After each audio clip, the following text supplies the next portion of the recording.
आज हम पॉलिटी का जो हमारा नेक्स्ट चैप्टर है वो कंप्लीट करेंगे और आज हम देखेंगे कि जो हमारा कॉन्स्टिट्यूशन है, हमारा जो संविधान है, उसकी मुख्य मुख्य जो विशेषताएं हैं, उसके की फीचर्स क्या है, तो ये सब हम समझेंगे। टॉपिक देख के आपको लग सकता है कि ये टॉपिक जो है हमारे एग्जाम के लिए इतना इंपॉर्टेंट नहीं है, लेकिन ऐसा नहीं है। इस टॉपिक से भी आपके जो है 2-3 जो जीके के क्वेश्चन जो है बनते हैं, क्योंकि अगर हमें संविधान पढ़ना है, अगर हमें जो हमारी जो पॉलिटी सब्जेक्ट कवर करना है, तो सबसे पहले जरूरी ये है कि हम उसके बारे में जो मेन उसके फीचर्स है सब्जेक्ट के, मेन जो उसकी विशेषताएं हैं उसके बारे में जाने। तो वो सब चीजें हम आज की वीडियो में पढ़ेंगे, अच्छे से पढ़ेंगे। और तो शुरू करते हैं। शुरू करने से पहले अगर आपको लगता है कि हमारी वीडियो अगर आपको अच्छी लगती है, समझ आ रहा है टॉपिक, तो वीडियो को लाइक जरूर कर दें। चैनल पर नए हैं तो सब्सक्राइब कर लें, ताकि जब हमारे नेक्स्ट वीडियो आए तो आपको नोटिफिकेशन मिल जाए। तो शुरू करते हैं। सबसे पहले जो हम देखें हमारे संविधान की सबसे बड़ी विशेषता ये है कि जो हमारे देश का संविधान है वो वर्ल्ड का सबसे बड़ा संविधान है, सबसे लंबा लिखित संविधान है। अब जो दो तरह के संविधान हो सकते हैं, एक वो जो कि लिखा हुआ है और दूसरा जो लिखा नहीं गया। अगर ब्रिटेन का हम देखें, ब्रिटेन का जो संविधान है वो आपका रिटन फॉर्म में नहीं है, लेकिन अमेरिका का संविधान देखें तो वो लिखित फॉर्म में है। तो इसी तरह जो इंडिया का, हमारे देश का भी जो संविधान है वो क्या है, आपका रिटन फॉर्म में है, लिखित रूप में आपको अवेलेबल है। और साथ ही ये दुनिया का सबसे बड़ा जो है, सबसे लंबा संविधान भी है। तो इसमें अगर आप देखें तो जो हमारा मूल संविधान था उसमें कितने आर्टिकल थे, उसमें थे 395 आर्टिकल जो है आपके थे, 395 आर्टिकल थे, 8 अनुसूचियां थी, 8 अनुसूचियां जिसे हम इंग्लिश में शेड्यूल बोलते हैं। उसके अलावा 12 भाग या फिर 12 पार्ट्स आपके मूल संविधान में थे। अगर प्रेजेंट में बात करें तो उसमें अब कई जो पार्ट्स इसमें जुड़ गए हैं, ABCD। उसके अलावा अगर देखें तो लगभग 450 के आसपास जो है आपके अभी जो है आर्टिकल आपके संविधान में जुड़ चुके हैं। तो मेरा कहने का मतलब है कि इतना बड़ा जो है हमारे देश का जो है संविधान है, और ये क्या किस रूप में है, ये आपका लिखित रूप में है। जो है इंडिया का संविधान जो है आपका लिखित रूप में है। तो पहली विशेषता हमने देख ली।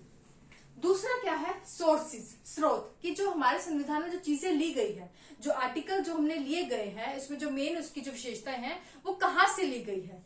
एक दो सोर्सेज है। एक तो आप कह सकते हैं आंतरिक स्रोत, आंतरिक मतलब इंटरनल, और एक है बाह्य यानी कि एक्सटर्नल। तो ये हो गया इंटरनल सोर्सेज। कौन से हो सकते हैं आप खुद सोचे, इंटरनल और एक्सटर्नल। तो जो हमारे संविधान में आंतरिक तौर पर वो बातें इंक्लूड की गई जब हमारा देश जो है आपका गुलाम था ब्रिटिश शासन का, तो यहाँ पर कई अधिनियम यहाँ पारित किए गए इंडिया में। तो कौन सा था, उनमें से एक था 1935 का भारत शासन अधिनियम।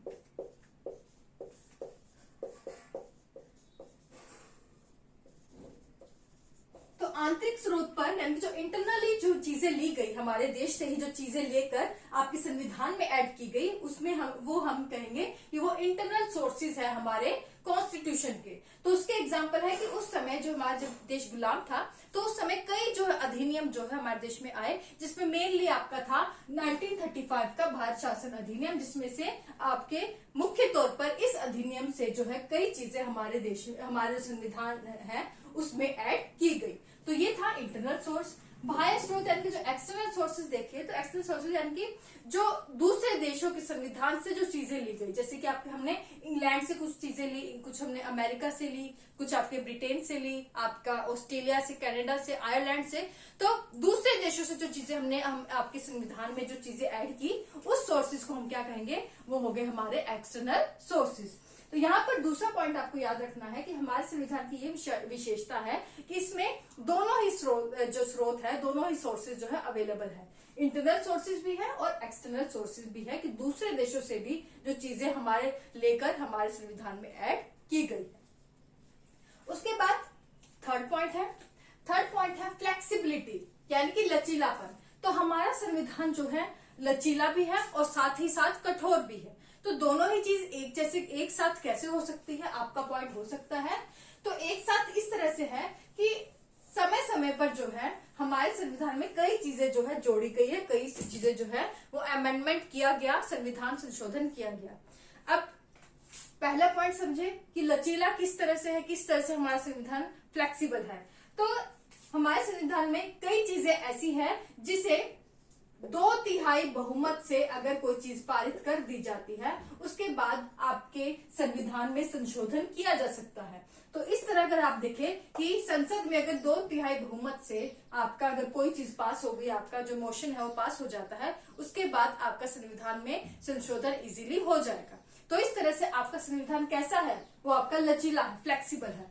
अब कठोर कैसे है, तो कईयों में कई चीजें आपके, कई आर्टिकल्स आपके संविधान में ऐसे हैं, आपके कई जो है चीजें ऐसी है संविधान में दी गई है, उन्हें इजीली जो है आप उन्हें संशोधित नहीं कर सकते। जैसे कि उनमें क्या चाहिए, 2/3 बहुमत तो आपके संविधान में चाहिए ही, साथ में जो आपके आधे से अधिक जो राज्य से, आधे से अधिक राज्यों का बहुमत भी चाहिए, का बहुमत भी चाहिए। तो ये दोनों चीजें अगर जब पॉसिबल होंगी तभी आपके संविधान में वो चीज जो है संशोधित की जा सकती है। तो अगर आप देखें, अगर सिर्फ 2/3 बहुमत चाहिए और उस तरह से आपका संविधान संशोधन हो रहा है तो आप हम कहेंगे कि हमारा संविधान लचीला है। तो ये चीजें भी आपके संविधान में इंक्लूड है। लेकिन कई चीजें ऐसी है कि उसमें 2/3 बहुमत के साथ साथ आपका आधे से अधिक राज्यों के बहुमत भी होना जरूरी है। तो इसलिए कहा गया है कि ये लचीला होने के साथ साथ ये आपका कठोर संविधान भी है। तो दोनों ही चीजें आपके संविधान में रखी गई है कि आप इजीली इसे अमेंड भी कर सकते हैं और नहीं भी कर सकते। नहीं भी क्यों नहीं कर सकते, क्योंकि कई चीजें ऐसी है जिसके लिए आपको दोनों चीज जो है पूरी करना जरूरी है। तो ये हो गया आपकी 3 जो है विशेषताएं हमने देख ली। तो अभी तक जो हमने 3 विशेषताएं देखी हैं, ये अगर हम देखें कि बाहरी तौर पर कैसा हमारा संविधान का स्ट्रक्चर है, संरचनात्मक तौर पर कैसा है, वो अभी तक हमने देख लिया। अब हम देखें जो बाकी नेक्स्ट 4 चीजें हैं, ये इसका हम देखेंगे आगे जब हम पढ़ेंगे कि संविधान में इनके बेस पर पूरे पूरे अलग से चैप्टर हैं, तो ये हमें डिटेल से पढ़ना है। तो हम इनके बारे में थोड़ा देख लेते हैं कि जैसे आपको जो सिटीजनशिप है, सिटीजनशिप यानी कि जो नागरिकता जो हमारे संविधान के भाग 2 में दी गई है, तो भारत में जो नागरिकता है वो कैसी है, एकल नागरिकता है कि हमारे देश की सबकी जो है एक जो नागरिकता होगी। अगर हम अमेरिका के संविधान से कंपेयर करें तो वहां पर दोहरी नागरिकता है, मतलब कि जो कंट्री की जो आपकी नागरिकता वो अलग और जो आपकी स्टेट्स में जो नागरिकता होगी, राज्यों में नागरिकता होगी वो अलग होती है। लेकिन इंडिया में ऐसा नहीं है, इंडिया में स्टेट के बेस्ड पर नागरिकता नहीं है, ऐसा नहीं है। पूरे देश में सभी की सिर्फ एक नागरिकता होगी, इंडियन सिटीजनशिप जो है होगी। तो ये है कि एकल नागरिकता हमारे संविधान में इसका प्रावधान है। नेक्स्ट है फंडामेंटल राइट्स, हमारे मौलिक अधिकार जो भाग 3 में दिए गए हैं, जिसके बारे में आपका बताया गया है आर्टिकल 12 से 35 में बताया गया है कि हमारे जो है क्या मौलिक अधिकार होंगे, उनके बारे में फंडामेंटल राइट्स में जो है आपका बताया गया है। तो ये भी हमारा जो है संविधान के भाग 3 में इसका एक पूरा चैप्टर है, जिसमें आपका आर्टिकल 12 से 35 में इसके में जो फंडामेंटल राइट्स बताए गए हैं, तो वो हम वहां पर आपके देखेंगे। नेक्स्ट है राज्य के नीति निर्देशक तत्व। नीति निर्देशक तत्व वो होते हैं कि जिसमें आपका जो केंद्र है, जो आपका सेंटर है और जो आपके स्टेट्स है, उनकी गवर्नमेंट को ये ध्यान रखना होगा कि आप स्टेट में अगर कोई भी जो कानून जो है लागू करते हैं, संसद में कोई भी कानून जो है आप अगर लागू करते हैं, तो वो आपके जो नीति निर्देशक तत्व है उसके अगेंस्ट नहीं जाने चाहिए। यानी कि जो आपकी न्यायिक दशा है, जो आपके एक लॉज बनाए गए हैं, आपका जो शासन चलाने की जो व्यवस्था बनाई गई है, जो कि इन नीति निर्देशक तत्वों में शामिल है, इसके अगेंस्ट जो है जो राज्य के द्वारा या जो आपका सेंटर के द्वारा अगर कोई भी कानून बनाया गया है, तो वो इन नीति निर्देशक तत्वों के अगेंस्ट जो है नहीं जाना चाहिए। तो शासन व्यवस्था कैसी होनी चाहिए वो इसमें जो है आपका बताया गया है, राज्य के नीति निर्देशक तत्व। और ये जो राज्य के नीति निर्देशक तत्व जिसे इंग्लिश में डीपीएसपी कहते हैं, ये कहाँ से लिए गए हैं, ये आपके जो है आपके संविधान में ऐड किए गए हैं आयरलैंड कंट्री के संविधान से। ठीक है, तो ये आपको याद रखना है। नेक्स्ट है फंडामेंटल ड्यूटीज। फंडामेंटल ड्यूटीज आपके मुख्य संविधान में जो आपका बना था संविधान में, तब आपके संविधान में नहीं थी, ये बाद में ऐड की गई है। कब आपका 42वें जो संविधान संशोधन हुआ 1976 में, तब ये आपका फंडामेंटल ड्यूटीज जो है ऐड की गई, जो कितनी है टोटल, वो है आपकी 11, कि हमारा जो मौलिक कर्तव्य है हमारे देश के प्रति, हमारे राज्य के प्रति हमारा क्या बनता है, हमारा क्या ड्यूटीज जो है हमारे देश के प्रति बनती है, वो यहाँ पर जो है ऐड की गई है फंडामेंटल ड्यूटीज। उसके बाद है तो ये हम देखेंगे कि पूरा डिटेल में हमें ये जो चारों पॉइंट्स हैं वो आपको आगे चलकर पढ़नी है। उसके बाद है सार्वभौमिक मताधिकार, यानी कि यूनिवर्सल जो हमारा वोटिंग राइट है वो उसकी यहाँ पर बात की गई है। तो हमारे देश में संविधान में कहा गया है कि जो वयस्क मताधिकार है, सभी को वोट करने का अधिकार है, बिना किसी जाति, लिंग या किसी भेदभाव के सबको वोट करने का जो है आपका अधिकार है। पहले अगर हम देखें, पहले जो वोटिंग का जो आपका राइट था वो था कि जो 21 वर्ष के हो सकते हैं, 21 ईयर्स के हो चुके हैं, तो वो चाहे मेल हो, फीमेल हो, आपका किसी भी जाति का हो, किसी भी धर्म का हो, वो आपका उसको हमारे देश में वोट का अधिकार था। लेकिन बाद में इसे संविधान में इसका संशोधन किया गया, 61st कॉन्स्टिट्यूशन अमेंडमेंट किया गया और उसमें कहा गया कि अब जो एज है 21 साल से घटाकर कितने साल कर दी जाए, 18 साल। तो आज के दिन जो भी 18 साल का है उसके वो बिना किसी भेदभाव के, यानी कि बिना किसी लिंग, जाति, धर्म के किसी भी प्रकार का उसके साथ भेदभाव नहीं होगा और वो आपका फ्रीली हमारे देश में जो है आपका वोटिंग राइट का जो है वो यूज कर सकता है। तो ये था सार्वभौमिक मताधिकार, जिसकी विशेषता हमारे संविधान में दी गई है। नेक्स्ट है जुडिशरी, यानी कि जो आपकी न्यायपालिका है, और ये आपके संविधान में ऐड किया गया है अमेरिका से, कि यहाँ पर ऐसा नहीं होगा कि स्टेट्स की अलग जो है अलग से न्यायपालिका चल रही है, सेंटर की अलग जो है न्यायपालिका चल रही है। यहाँ पर जो है एक जो है न्यायपालिका होगी और जो कि सबके लिए इक्वल होगी, किसी के लिए वो भेदभाव नहीं करेगी। अगर हमारे देश की जो न्यायपालिका को देखें, वो एक जो जुडिशरी है एक यूनिट में बंधी हुई है, जो हम पिरामिड के रूप में जिसे हम ले सकते हैं कि यहाँ पर अगर देखें तो यहाँ पर सुप्रीम कोर्ट है, यहाँ पर हाई कोर्ट है, यहाँ पर जो है डिस्ट्रिक्ट कोर्ट है। तो एक यूनिट में जो है हमारे देश की जो है जुडिशरी जो है न्यायपालिका वो बंधी हुई है। तो एक सूत्र में भी आपकी बंधी हुई है हमारे देश की न्यायपालिका। नेक्स्ट है संसदीय शासन प्रणाली। तो यहाँ पर जो है संसदीय शासन प्रणाली है कि जो यहाँ पर जो है आपका संसद के द्वारा यहाँ पर जो है लॉज बनाए जाते हैं। और संसदीय शासन प्रणाली में आपका क्या है कि संसदीय शासन प्रणाली में आप लिखेंगे कि यहाँ पर आप देखें कि यहाँ पर हमारे देश में लोकसभा, राज्यसभा और राष्ट्रपति, तो संसद में ये आपके तीन चीज आते हैं कि संविधान में प्रावधान है कि यहाँ पर संसदीय शासन प्रणाली होगी। आपका लोकसभा, राज्यसभा और राष्ट्रपति जी यहाँ पर जो है होते हैं, जिसके आधार पर आपका यहाँ पर पूरा एडमिनिस्ट्रेशन यानी कि शासन व्यवस्था चलती है। उसके बाद त्रिस्तरीय शासन प्रणाली यानी कि 3 टायर सिस्टम जो है आपके इंडिया में है, जो और किसी वर्ल्ड में नहीं है, और किसी कंट्री में नहीं है वर्ल्ड में, सिर्फ इंडिया में है। त्रिस्तरीय शासन प्रणाली में क्या है कि यहाँ पर जो है आपका जो शासन है वो 3 लेवल पर होता है।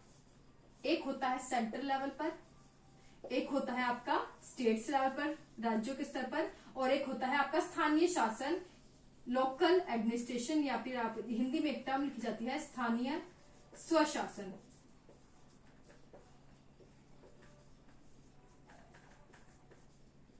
जिसमें आप जो आपका नगर पालिका, म्यूनिसिपैलिटीज और जो पंचायत है उनको ले सकते हैं। तो नगर पालिका और जो पंचायत है इसके अंतर्गत आती है, लोकल गवर्नमेंट के अंतर्गत। तो 3 लेवल पर जो है आपका त्रिस्तरीय शासन प्रणाली जो है हमारे देश में चलती है।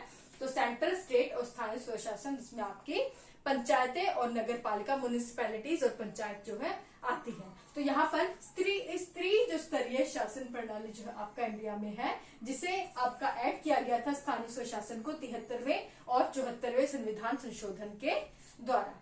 उसके बाद सबसे इम्पोर्टेंट है लास्ट यहाँ पर जो पंथ निरपेक्ष राज्य होगा, कि यहाँ पर पंथ निरपेक्ष राज्य से क्या है, ये जो टर्म है ये ऐड की गई थी हमारे संविधान में, शब्द ऐड किया गया 42वें संविधान के संशोधन के द्वारा। 42वां 42nd कॉन्स्टिट्यूशन अमेंडमेंट जो कब हुआ, 1976 में। ये प्रस्तावना में हमारे देश के जो संविधान का प्रेम्बल है उसमें पंथ निरपेक्ष जो वर्ड है ये ऐड किया गया कि हमारा देश पंथ निरपेक्ष राज्य होगा, कि यहाँ पर हमारे देश का या किसी स्टेट का कोई धर्म नहीं होगा। अगर धर्म होगा तो इंडिविजुअल लेवल पर किसी व्यक्ति का धर्म होगा, लेकिन सेंट्रल लेवल पर या किसी स्टेट का कोई धर्म यहाँ पर नहीं होगा। पूरी तरह से सिक्योलरिज्म यहाँ पर जो है आपका मेंटेन होगा। सिक्योलरिज्म मतलब कि स्टेट का या फिर जो कंट्री का कोई धर्म नहीं होगा, इंडिविजुअल लेवल पर जो है लोगों का यहाँ पर जो है रिलीजन होगा, धर्म होगा। तो ये थी आपकी संविधान की मुख्य मुख्य विशेषताएं कि कॉन्स्टिट्यूशन की जो हमारे की फीचर्स हैं वो क्या है। तो एक एक चीज हमने डिटेल से पढ़ी है। अगर ये चीजें आपने अगर समझ ली है तो आगे जो है हम संविधान जब पढ़ेंगे आपको उसके में बाद में प्रॉब्लम नहीं आएंगी। आपको माइंड में एक तरह से बैठ जाएगा कि ये चीज हमने शुरू में ही पढ़ ली थी कि हमारे संविधान की क्या क्या विशेषताएं हैं। तो आगे जो आपको चीजें पढ़नी है वो आपको और अच्छे से समझ आएंगी। तो आज के लिए बस इतना ही। वीडियो अगर अच्छी लगे तो प्लीज लाइक करें, ज्यादा से ज्यादा जरूर शेयर करें और चैनल पर नए हैं तो सब्सक्राइब करने के बाद बेल आइकन को जरूर प्रेस करें ताकि जब भी मेरी नेक्स्ट वीडियो आए आपको वीडियो की नोटिफिकेशन मिल जाए। बाकी अगर आपको कोई भी डाउट हो तो आप मुझे नीचे कमेंट सेक्शन में पूछ सकते हैं, मैं आपका जरूर रिप्लाई करूंगी। आज के लिए बस इतना ही। Thank you so much.